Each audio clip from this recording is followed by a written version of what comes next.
Som. Valeu, John. Só entregar ali. Galera, vamos orar aí para a gente começar. Estou muito feliz em estar com vocês hoje mais uma vez. E hoje vai ser mais um bate-papo, né? Vamos fazer um formato diferente. Vamos orar. Deus, obrigado por mais essa oportunidade de estar com os meus irmãos, Pai. Que a gente nesse momento possa crescer em graça, sabedoria e espiritualidade. Que tudo que a gente for aprender aqui, a gente coloque de forma prática em nossas vidas, Pai. Que a nossa ida à igreja não venha a ser só um acúmulo conteudista, mas que venha a ser reforço de uma conduta cristã, Pai. Em nome de Jesus, amém, amém. Tá me enquadrando aí? Tô enquadrado? Cara, o tema de hoje é um tema bem atual, vocês devem conhecer, é haters. Já ouviu falar? O que é hater? Que odeia. Vamos falar sobre os odiadores. Ó, eu queria começar contando para você uma história bem antiga, conhecida como o mito de Narciso. Já ouviu falar? Quem não conhece, a gente vai recapitular para você entender um pouquinho. História bem interessante. É um mito grego da Grécia Antiga que eles contavam para os que era passado de pai para filho na tradição oral. E se falava que existia um menino, que ele nasceu e a mãe pergunta para uma vidente: vem cá, o meu filho ele vai viver muito tempo? Aí ela fala, vai viver muito tempo, desde que ele não conheça a própria imagem. Ele era muito bonito e virou um caçador, vivia mais sozinho nas florestas. E de repente uma donzela se encanta por ele e fala, pô, eu vou tentar chavecar ele. Só que ela toma um fora de Narciso, que ele era o garanhão, bonito. Garanhão não, né? Belo, bonito. E depois ela vai, solta uma maldição em cima dele, que o que ele quisesse, pelo que ele se apaixonasse, ele não conseguisse alcançar. E um dia, ela convida Narciso para uma fonte e ele observa o seu próprio reflexo. E ele vê o quão belo que era aquele reflexo. E numa tentativa de alcançar aquela beleza, ele pula naquele rio e morre afogado. Porque ele viu tanta beleza que ele queria de alguma forma contemplar aquilo, ter para si, e ele acaba morrendo. E daí nasce um termo bem interessante, narcisista. Olha que legal.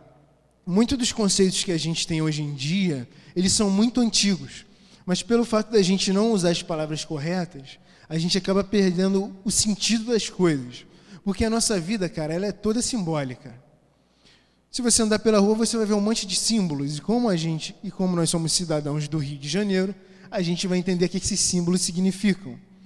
E esses símbolos que nortearam toda a sociedade ocidental, eles têm se perdido. E a gente tem, sem perceber, incorporando coisas negativas. E isso tem influenciado, inclusive, ferramenta para os nossos haters, os nossos odiadores. Primeiro, a gente tem que ter muito em mente, cara, que é de vital importância a gente aprender a conviver com o contraditório. E eu vou mais longe. Mais do que conviver com o contraditório, a gente precisa conviver com os detratores, com aquelas pessoas que querem nos destruir. Lembra? A unanimidade ela é burra. A gente nunca vai atingir uma unanimidade plena, mas a gente precisa conviver, inclusive, com quem discorda de nós, sem que isso nos leve a uma postura acovardada. Porque, por mais que a gente tema a Deus para todas as nossas ações, o nosso temor a Deus ele tem que prevalecer diante de qualquer pânico humano, porque seremos pressionados. Abatidos, mas não destruídos, é o que a Bíblia nos garante. E cada vez mais, os tempos têm se tornado difíceis para você se expressar. Só que a dificuldade do momento não pode ser um empecilho para que a gente deixe de se posicionar sobre o que nós acreditamos. Amém? Eu estou indo com muito cuidado porque no momento atual que a gente vive é necessário que a gente se expresse com muita cautela. Mas a minha cautela não vai impedir que vocês não entendam. Eu vou continuar me comunicando. Amém? E esses detratores sempre existiram e eles nos acompanham e eles nos assistem. Mas antes que o ódio deles chegue em nós, a nossa oração vai chegar à casa deles, porque eles não fogem das nossas orações. Eles não conseguem fugir das bênçãos que a gente derrama sobre aqueles que querem nos destruir. Cara, e quando a gente vem com amor, eles se desarmam. E quando eles vêm com armas e com ferramentas para nos cercear, a gente chega de mãos vazias e com palavras de vida em nossa boca. E isso desarma. A gente precisa ter ciência da nossa importância. Teve aqui o grupo de louvor, cara, vocês são muito importantes. O Bruno, a Duda, o Eduardo, o Patrick, todo mundo aqui presente, cara, vocês são muito importantes. Quando você perde o senso da sua importância de existir, você passa a pôr em crédito o seu propósito. Porque o seu propósito, ele determina a tua função na Terra, teu objetivo na Terra. E mesmo que você esteja disfuncional, você ainda existe. Você ainda é um agente passivo do amor de Deus. Você não pode perder de vista a sua identidade. Porque, lembra de novo, os haters sempre vão existir. Isso não é novidade. Sempre vai acontecer. E uma coisa que eu queria deixar claro para vocês, eu estudo um pouquinho de guerra, eu acho legal. Existem vários conceitos, mas eu não vou me aprofundar muito. Mas tem um conceito de poder, assim, que eu queria que vocês incorporassem na vida de vocês. Se você pratica uma arte marcial, se você faz parte de qualquer coisa que promova a autodefesa, você sabe que a primeira coisa que te perguntam quando você visita uma outra academia é, e quem é o seu mestre? Porque as pessoas querem saber quem te concedeu a graduação que você carrega. Faz sentido? Tem algum lutador aqui? Alguém pratica alguma arte marcial? Ninguém? Então, é assim que acontece, tá? E é justamente por quê? Porque todo poder, ele é uma concessão. Cara, isso é uma chave para você. Nenhum poder surge do nada. O poder, ele vai surgir de um vácuo, ou seja, ninguém ocupa aquele espaço e haverão invasores para dominar aquele território, mas todo poder é uma concessão. Você concede poder a alguém ou a alguma coisa, e essa alguma coisa passa a exercer um certo domínio sobre o que você fala, age ou se movimenta. Então não existe a pessoa que te ofende sem antes ela ter recebido o poder que você concedeu de ser ofendido. Por que você dá sentido às palavras que você escuta? A gente costuma dar muito o exemplo do mendigo na célula. Não sei se vocês já ouviram o exemplo do mendigo, quem não é? O exemplo do mendigo é o seguinte. Vamos supor que você está andando na rua, eu vou tentar me manter enquadrado aqui. Você está andando na rua e um mendigo vira para você e fala assim: seu pobre, você é um pobre, miserável. E você está andando lá e você pode ter a primeira reação. Cara, pelo amor de Deus, é um mendigo. Eu ainda conservo a sanidade mental de não discutir com o mendigo, porque eu tenho mais o que fazer, eu vou para algum lugar, eu tenho um objetivo, eu não vou parar. Segunda opção: seu pobre, seu miserável. Aí você chega para o mendigo: que eu sou miserável? Olha você é um mendigo. Pelo amor de Deus, olha só quanto dinheiro que eu tenho na carteira. Aí você abre, eu tenho isso aqui, ó, R$300 na carteira. Quanto é que você tem? Olha para você é um mendigo e está me chamando de pobre. Ah, meu irmão.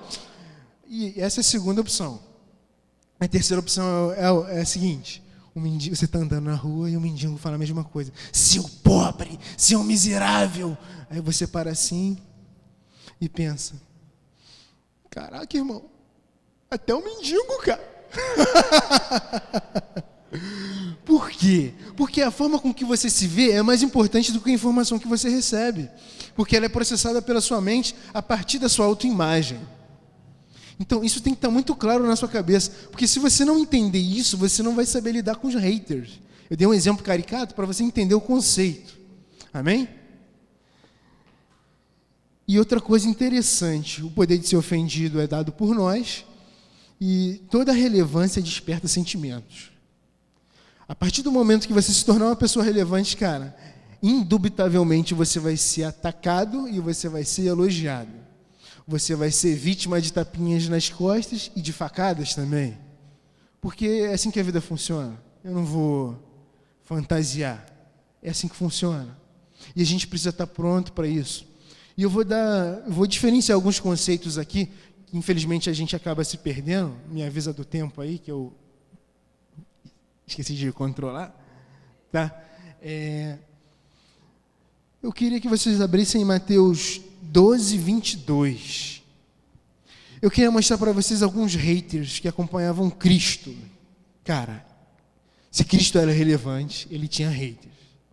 Beleza? Isso é claro para todo mundo, né? Vamos lá. Então, tem a NVI, uma versão mais atual. Estou me esforçando para ser mais moderno. NTLH. Então levaram Jesus, um homem que era cego, mudo, porque estava dominado por um demônio. Jesus o curou, ele fez alguma coisa. E ele começou a ver e a falar. Próximo. A multidão ficou admirada e perguntava: será que esse homem é o filho de Davi? Será que ele é o enviado que estava previsto? Alguns fariseus ouviram isso e responderam: é Beelzebu, chefe dos demônios. Quem dá poder a este homem pode expulsar demônios. Nesse momento, cara, os fariseus, eles eram pessoas muito estudadas. Ele coloca em xeque quem concedeu o poder. Porque se o mal te concede um poder, você é mau. Se o bem te concede poder, você é bom. Está conseguindo entender? Quando eu contamino a fonte, eu contamino a consequência. E esses caras eram muito estudados. O jogo deles aqui não é um jogo de palavras, mas é um jogo de conceito. Eles estão tentando implementar um conceito social na cabeça dos haters. Estava querendo inflamar. Tá, próximo. Mas Jesus, olha só que interessante. Isso aqui entra num outro conceito. Ingenuidade diferente de pureza. Quando você abre lá em Provérbios, você vai ver que o prudente vê o mal e se desvia dele, mas o simples nada faz e sofre aflição. Esse simples que o Provérbio está se referindo é sobre o ingênuo. E, cara, tem que ter muita clareza sobre isso. Uma coisa é você ser puro e outra coisa é você ser ingênuo. Cristo, ele era puro, mas ele não era ingênuo. E qual que é a diferença, Breno? A ingenuidade é um atributo que te impede, ou seja, ele te desqualifica de reconhecer o mal. O ingênuo, ele não sabe onde está o mal. Jesus, ele era puro, mas ainda assim, ele era capaz de reconhecer a maldade humana. Não só humana, demoníaca, que é onde começa aqui. Ó, Jesus conhecia os pensamentos deles e disse: o país que se divide em grupos que lutam entre si, certamente será destruído. E a cidade ou a família que se divide em grupos que lutam entre si, também será destruída. Então, Cristo fala aqui que a ingenuidade é diferente da pureza, porque ele percebe o mal. Nós, como cristãos, nós devemos ser puros, mas não ingênuos. A gente não pode abrir mão da nossa capacidade de perceber o mal. Os bebês, quando eles nascem ingênuos e puros. E no processo de crescimento espiritual, nós devemos nos tornar sábios e puros, prudentes e puros. Vocês estão conseguindo entender? Eu sei que a palavra está trazendo um pouco mais de profundidade, mas, cara, não se desvia, fica comigo aqui, porque existem várias forças tentando te desviar para que você não entenda conceitos práticos que vão influenciar na sua vida, para que você consiga lidar com esses caras, porque não tem como você lidar com haters sem preparo. Se você bater de frente com um hater sem preparo, você vai ficar triste, depressivo, você não vai suportar o que hoje se chama de cancelamentos. Você não vai suportar hoje o que chamam de destruição de reputações, de cyberataques. Então a gente precisa de preparo para isso. E esses conceitos são fundamentais. Outra diferença conceitual que eu queria trazer para vocês, e agora eu vou fazer uma pergunta. Quem souber responder, fica à vontade. Qual é a diferença entre amor e atenção? Existe alguma diferença? Chuta, vamos lá, galera, ousadia. Ninguém? Só um? Calma, um de cada vez, senão eu não vou ouvir vocês. Sem pressa, gente, sem pressa, mantenha a distância, isso aí. Qual a diferença entre amor e atenção? E se existe alguma diferença? Amor é uma decisão.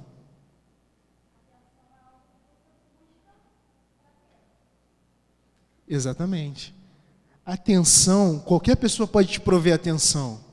E deixa eu te falar uma parada, as pessoas que te odeiam, elas te fornecem atenção.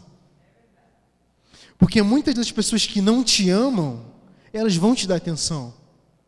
Porque elas não querem que você fique bem, elas só querem saber como você está. E se você estiver mal, desculpa falar, mas é vida real, galera. Tem gente que se alegra quando você está na pior. E a atenção não é um recurso que a gente pode dar para todo mundo. Até na própria técnica de vendas, a gente, em todos os métodos de vendas, um dos primeiros recursos para você conseguir a audiência de alguém é a atenção. Seja provendo conteúdo, seja fazendo algum tipo de marketing de guerrilha, ou alguma coisa diferenciada. A atenção, ela é um recurso. E ela não pode ser atribuída a qualquer pessoa. E haters te darão atenção.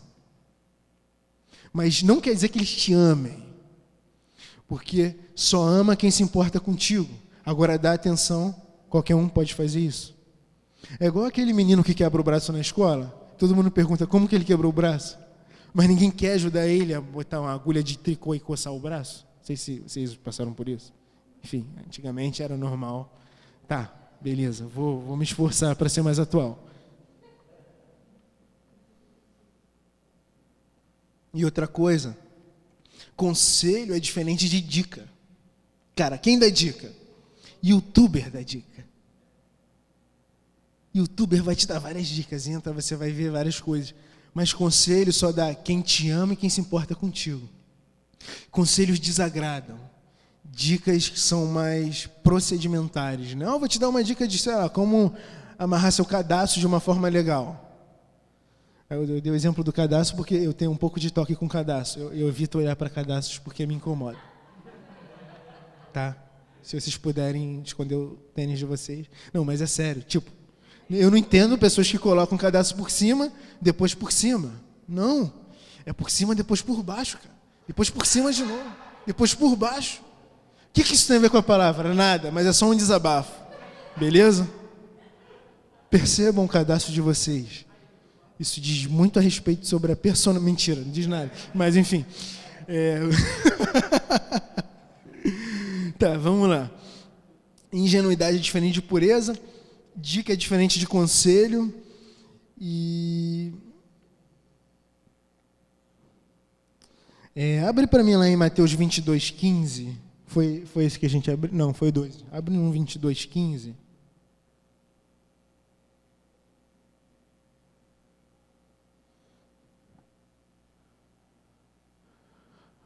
Os fariseus saíram e fizeram um plano para perseguir, para conseguir alguma prova contra Jesus.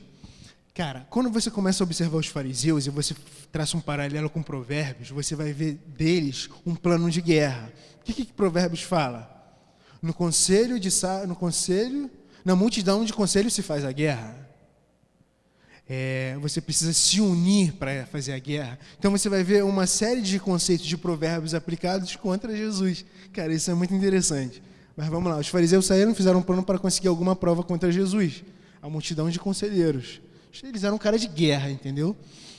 Então mandaram alguns de seus seguidores e alguns membros do partido de Herodes fossem dizer a Jesus. Ou seja, mandou 2 destacamentos. Vamos pegar esse cara agora, irmão. Isso aqui é tática militar. Eu não vou exaurir os meus recursos, eu vou mandar alguns. Por quê? Porque eu não posso me expor. Porque se ele queimasse o filme dele, ele estaria muito exposto. Eles eram táticos. E alguns membros de Herodes fossem dizer a Jesus: Mestre, sabemos que o Senhor é honesto. Olha só, aquela massagem no ego maravilhosa, os haters dando atenção. ensina a verdade sobre a maneira de viver que Deus exige e não se importa com a opinião dos outros, nem julga pela aparência. Então aquela massageada no ego boa para ver se pega Jesus. Próximo. Então, o que o Senhor acha? É ou não é contra a lei pagar impostos ao imperador romano? Ele falou o seguinte: eu sei que você não liga para a opinião de ninguém, então me diz aí, você que é o cara, deve pagar imposto ou não deve? Se Cristo desse a resposta errada, ele morreria antes do tempo. O que Jesus responde?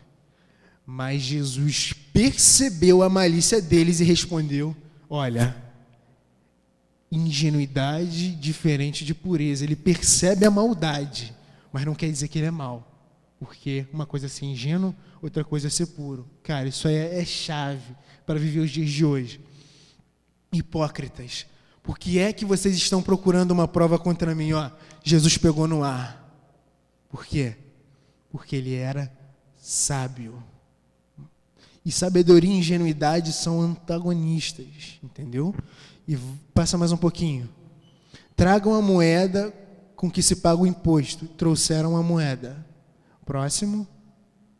E ele perguntou: de quem são o nome e a cara que estão gravados nesta moeda? Aí Jesus provoca a reflexão com uma pergunta.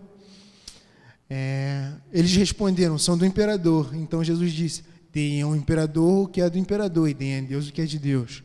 Novamente, haters, convívio com haters. A gente precisa estar preparado, porque isso vai acontecer conosco. Amém? E os conceitos, cara, eles precisam estar claros na nossa cabeça. Porque em situações de ataque, existe uma tendência que a gente se desespere. Mas na hora que você precisar, o Espírito Santo ele vai te guiar nas suas respostas. Outro conceito que tem se perdido, liberdade. Cara, liberdade é totalmente diferente de libertinagem. Libertinagem é você fazer o que você quiser, mesmo que isso futuramente te leve a um estado de perca de poder de decisão. Vou te dar um exemplo. Um drogado. Se ele ficar exercendo a sua libertinagem, daqui a um tempo ele vai perder o poder de decisão. Isso não é liberdade. O que te aprisiona não te conduz a uma decisão consciente, mas uma decisão viciada. Aí entra o que os gregos chamaram de vícios e virtudes. Amém? Então, liberdade é você pleno das suas capacidades, vai escolher o que é melhor. Claro que vai haver agente de influência nas suas decisões, e isso não tem como tirar, e que Deus seja um deles, não só um agente de influência, mas o principal decisor, para que você assuma a sua responsabilidade, que não tem como fugir. E a liberdade ela é mais do que um bem. Ela é uma conquista. Ela é uma conquista diária. E a gente tem visto nas redes sociais os cristãos perdendo cada vez mais a liberdade. E a verdade é que a tendência é que isso se intensifique. Infelizmente. E a gente precisa estar pronto para isso. Porque é o que está escrito na Bíblia e esse vai ser o jogo que vai ser jogado daqui para frente. Mas eu queria dizer uma coisa muito séria para vocês. A gente não precisa de plataformas virtuais para pregar o Evangelho. O mundo virtual, ele pode ser regulamentado por termos de políticas de uso, mas o Evangelho nunca dependeu de redes de distribuição da mensagem. O que mantém o Evangelho de pé 2000 anos depois não são as redes de distribuição, mas é a sua contundência. E o seu testemunho vai ser mais contundente de qualquer cerceamento do seu post. A Bíblia fala que nós estamos envoltos numa nuvem de testemunhas. E o seu testemunho sempre vai ser a sua maior arma de evangelismo.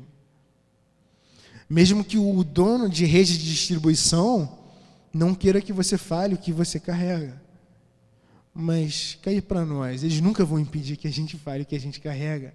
Porque a gente não só fala, a gente vive.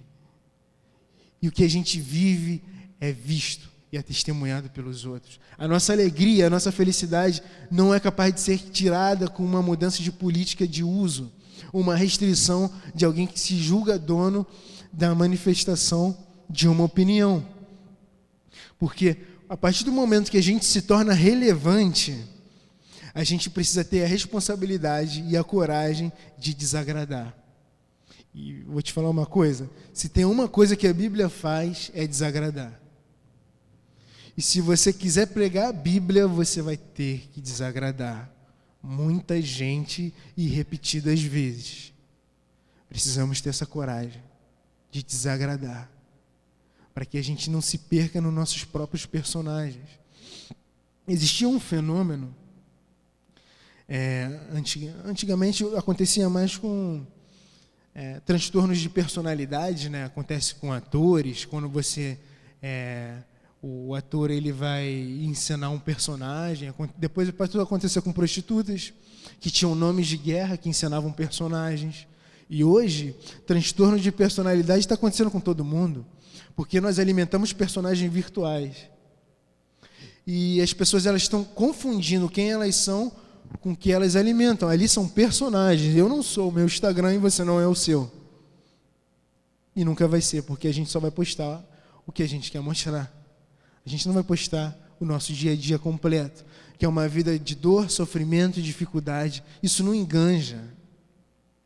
E a mesma pessoa que você fala arrasta para cima, é a mesma pessoa que vai te puxar para baixo. É uma base totalmente volátil. Isso não te faz melhor do que ninguém, mas te torna mais propenso a um aprisionamento de um personagem que não é você. Existem casos, a Kéfera é um exemplo muito claro, um exemplo público, que ela mesma fala sobre isso, de que ela não conseguia mais ser mais ela, porque as pessoas cobravam que ela alimentasse o público dela com conteúdo que já não era mais ela, era um personagem.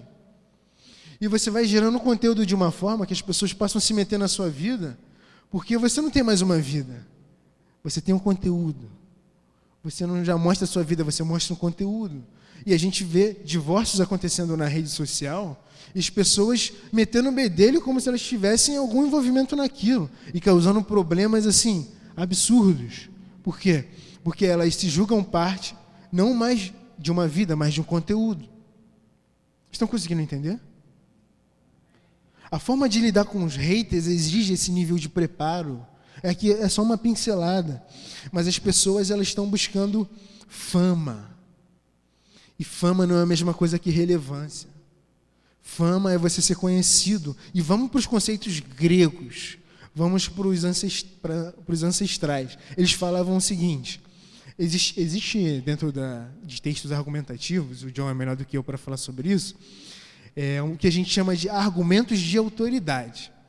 O que é um argumento de autoridade? Existe alguém que estudou muito sobre um tema e quando ele fala, esse cara é referência sobre o que ele está falando. Então ele vai ser ouvido. Ele vai influenciar todo mundo. Por quê? Porque ele é uma autoridade. E hoje isso se perdeu. Por quê? Quem é ouvido sobre os temas não é mais quem domina um assunto, mas é quem influencia pura e simplesmente só.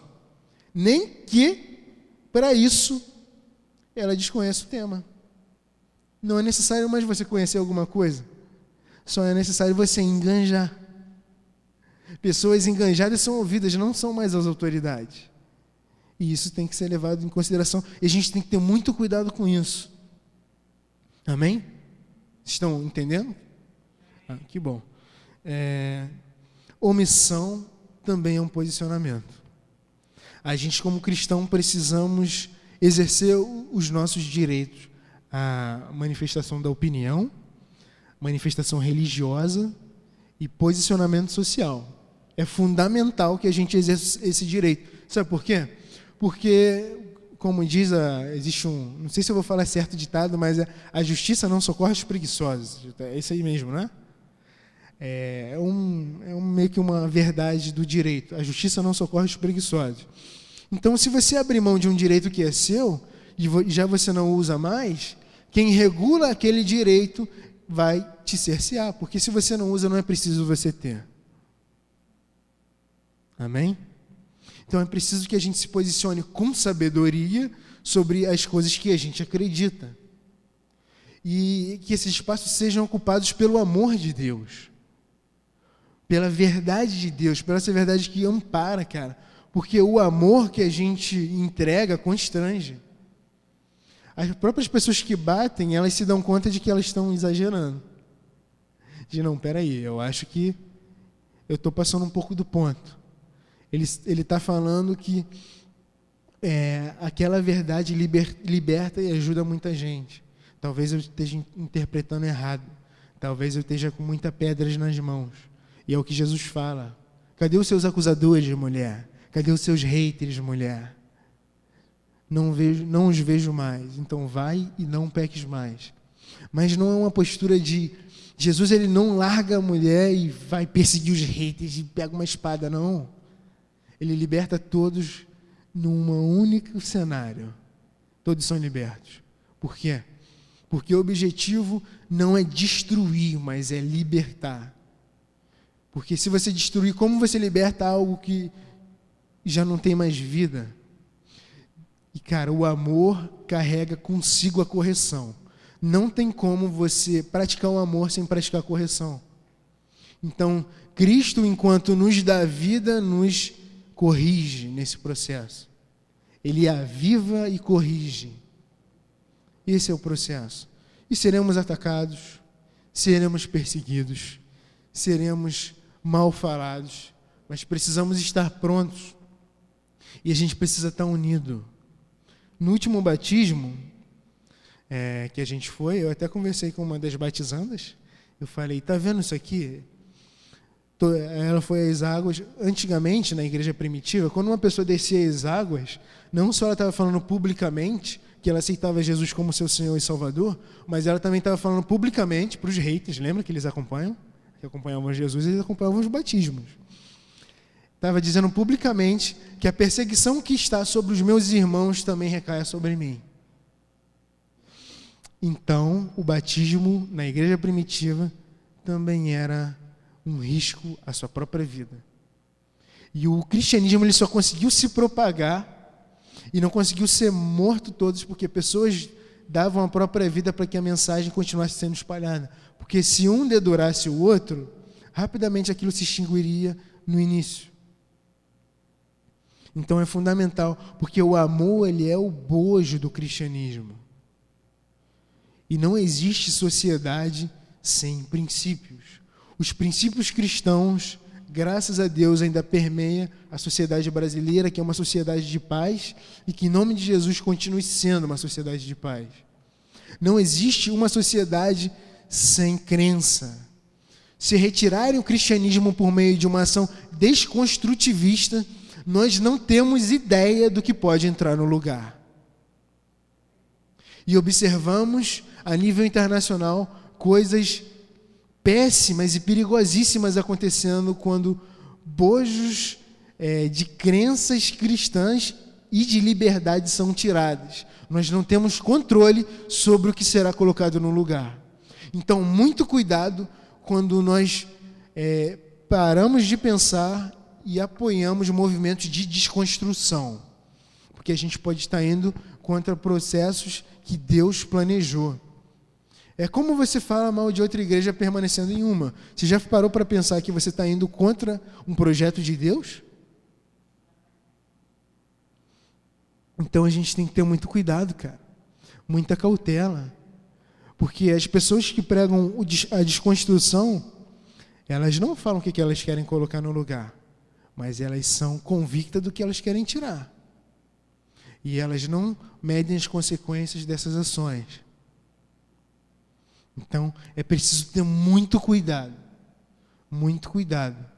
porque o que as igrejas fazem, construindo os valores cristãos na nação, permite que nós sejamos livres, porque isso se reflete em leis, pelo menos deveria, mas já tem algum nível de reflexo na legislação, já tem algum nível de reflexo em toda a nossa convivência, das mulheres se vestirem como elas quiserem.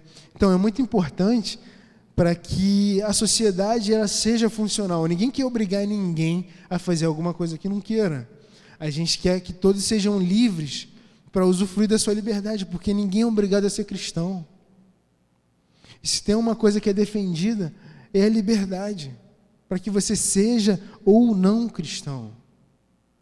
Só que, infelizmente, por ingenuidade, a gente está sendo combatido por fogo amigo. Isso não pode acontecer, cara. Porque isso é perigoso para todos. Vocês estão conseguindo entender a profundidade das nossas ações? Por isso que é muito importante. Eu não estou falando que nós somos o suprassumo da moralidade, não, nada disso. Mas a gente precisa entender, se o que nos permeia for tirado, a gente não vai saber o que vai entrar no lugar. E os haters, muitas vezes, eles entram como grupos associados, como uma causa de desconstruir ou colocar algo diferente, só que não há consenso sobre o que vai ser colocado. Amém? E é preciso uma coisa muito clara para você lidar com os haters. Eu tenho plena ciência de que eu estou colocando uma mira nas minhas costas, porque hoje em dia, se as pessoas quiserem fazer um corte e não interpretarem o que você falou, elas conseguem. Mas é muito importante que a gente não perca a nossa identidade, cara. Porque a sua identidade porque chega um ponto de ataque, as pessoas que são canceladas comentam muito sobre isso, chega um ponto de ataque tão forte que você até pensa, caramba, será que eu sou isso mesmo que estão dizendo? Por quê? Porque é tentado atacar na sua identidade, na sua gênese, naquilo que é a simbiose do teu pensamento. Isso é capaz de te adoecer. Então é necessário que esteja muito cuidado nessas interações com seus haters. Porque, infelizmente, nem todo mundo quer o nosso bem. Mesmo que a gente queira o bem de todo mundo. Essa é a vida real, galera. A gente precisa estar instruído. E Jesus é o maior exemplo de convívio com os haters. Porque os haters promoveram Jesus à cruz. Graças aos haters de Cristo, ele pode falar que tragada foi a morte pela vida. Um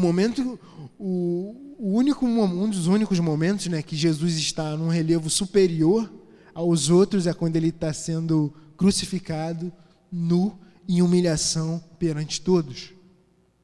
Mas nesse momento que ele está em destaque, sendo humilhado, todos estão sendo libertos. E essa é a pregação do Evangelho. E não há ódio nenhum nisso. Só há liberdade. Em nenhum momento a igreja prega para que você odeie o seu próximo. Não. A gente ama a todos, mas a gente carrega um arcabouço de crenças e valores que nós praticamos. Isso não nos torna haters também, porque a gente tem o mesmo direito, que é o de existir. E qual é a grande questão para que você tenha o início de uma perseguição?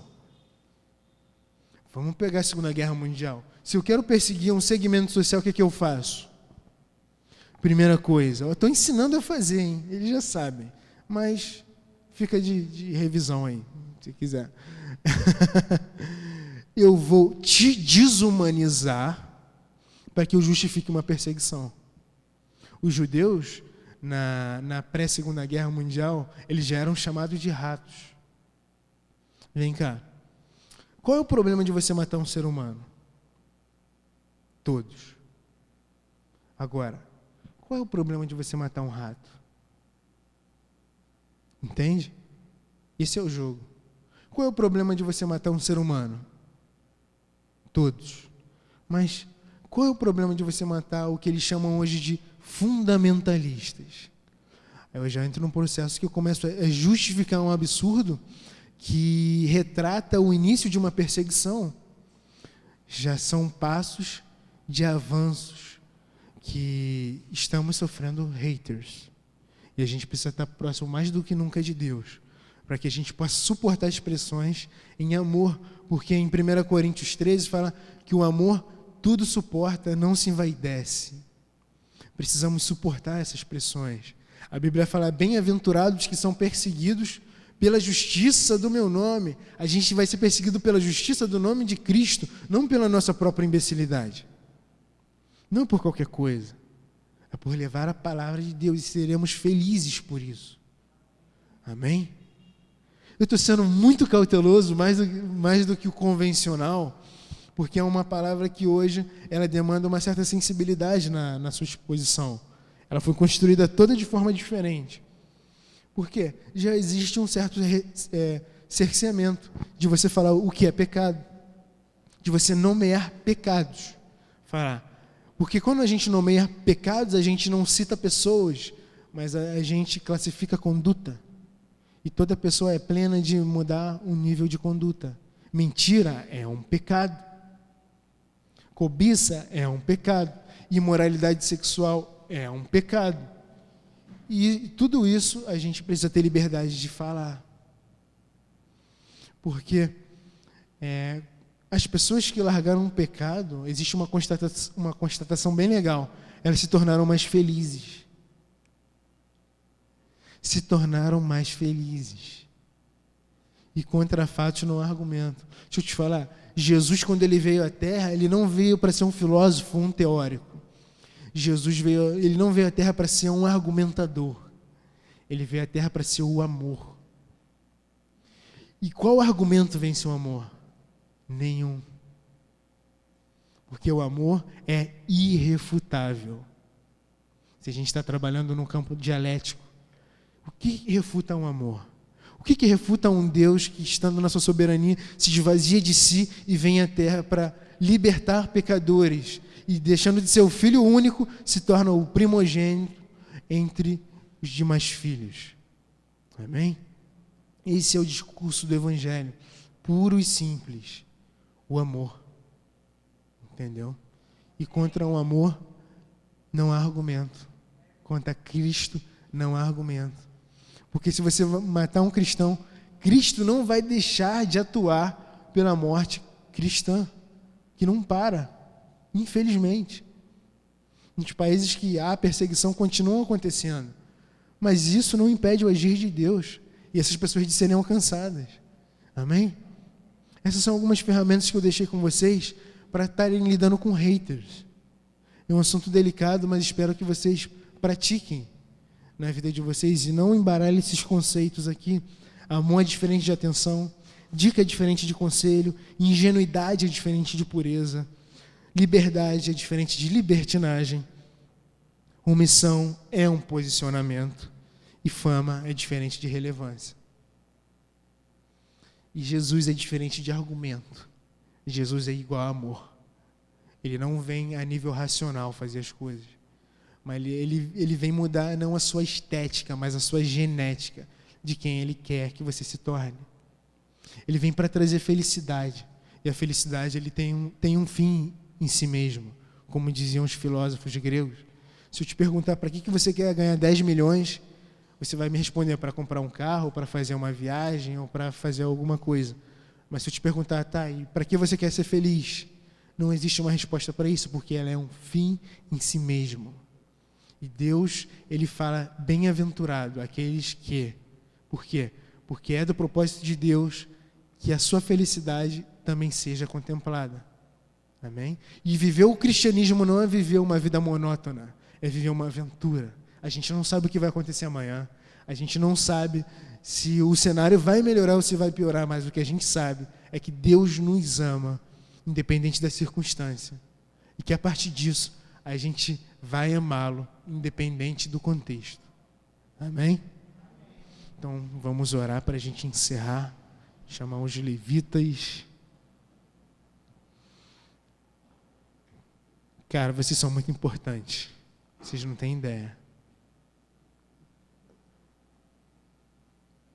Não duvida. Não duvida da sua importância.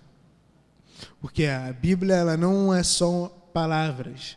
A Bíblia é a palavra de Deus. Se você ler a Bíblia como palavra de Deus, você vai ver a sua vida tomando um rumo que Deus quer.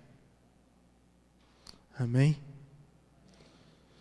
Deus, nesse momento eu oro pelos meus irmãos, Pai, para que o Senhor derrame sabedoria sobre a vida deles.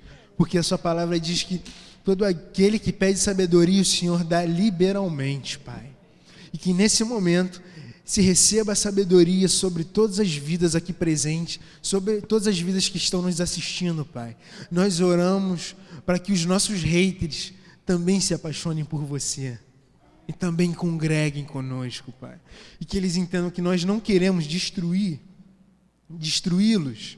assim como nós não queremos ser destruídos, mas nós queremos que eles sejam libertos a partir da sua vontade, que eles experimentem uma paz que excede todo o entendimento, Pai. Em nome de Jesus, nós cremos que o Senhor é capaz de transformar vidas, independente do argumento, Pai.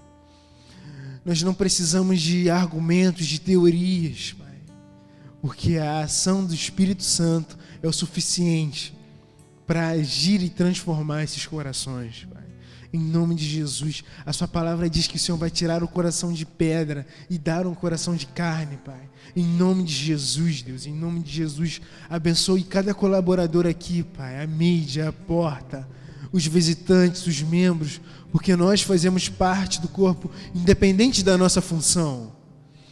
Nós fazemos parte do corpo porque nós somos filhos de Deus. Nós cremos em Cristo. E deixamos de ser criatura para nos tornar herdeiros da sua maravilhosa luz, da sua maravilhosa liberdade. Porque a sua palavra diz que todos aqueles que forem libertos, verdadeiramente serão libertos, Pai. E liberdade não é só acabar com o lockdown. As pessoas querem sair de casa achando que serão livres, mas estão presas dentro de si, no meio da rua. O Senhor quer que nós sejamos livres dentro de casa e em todos os lugares. Porque a liberdade que o Senhor prega para nós, ela é independente do concreto que nos cerca. A sua liberdade, ela nos transporta para outros lugares, Pai. E se os nossos vizinhos nos perseguem, enquanto nós orarmos, o Espírito Santo atravessará as paredes e irá ao seu encontro, acalentá-los da mesma forma que nos acalenta, abrigá-los da mesma forma que nos abriga, Pai. Assim, nos torna invisível aos olhos dos nossos inimigos quando nós estivermos fracos. Mas que o nosso esconderijo não venha a ser permanente, para que a gente tenha a oportunidade de falar da sua glória e da sua palavra. Em nome de Jesus. Amém. Amém. E nesse momento eu queria convidar alguém que quer aceitar Jesus como Senhor e Salvador, experimentar um pouco dessa paz que excede o entendimento e de vivenciar essa liberdade, que mesmo no seu quarto, ela é maravilhosa. E que por mais que você saia do seu quarto, você sempre vai ser incompreendido. Porque não se trata do lugar, mas se trata de um coração que te dá acesso. Amém, Deus, amém. Que nos momentos difíceis, nos momentos de caos, que o Senhor continue nos dando a capacidade de continuar amando tanto o nosso semelhante quanto o nosso opositor. Em nome de Jesus, Deus, em nome de Jesus, abençoa esse ministério de louvor, Pai, cada colaborador, para que a gente venha te amar e falar as suas canções com cada vez mais verdade, entrega e intencionalidade, como o Bruno nos ensina. Em nome de Jesus, Pai. Amém, amém.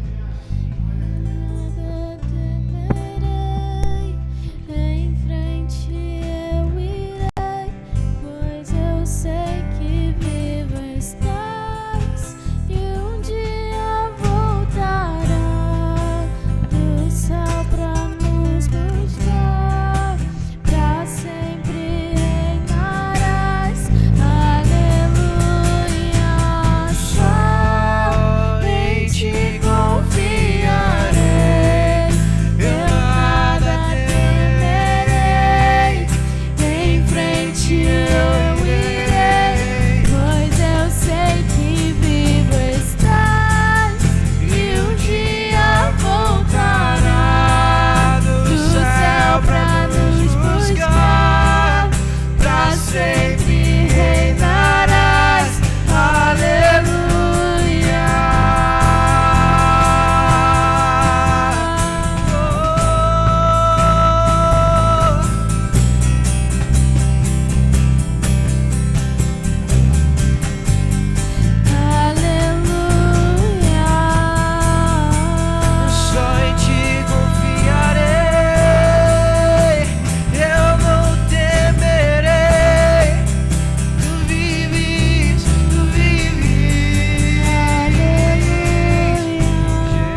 Jesus.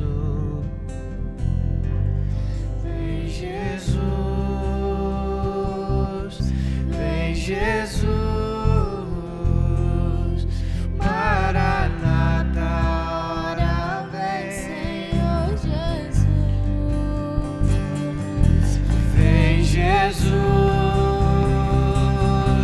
Vem, Jesus. Maranata, hora vem, Senhor Jesus. Vem, Jesus. Vem, Jesus. Maranata, hora vem, Senhor Jesus. Só em ti confiarei, eu nada temerei. Em frente eu irei, pois eu sei que vivo estás e um dia voltará do céu pra nos buscar. Pra sempre reinarás. Aleluia.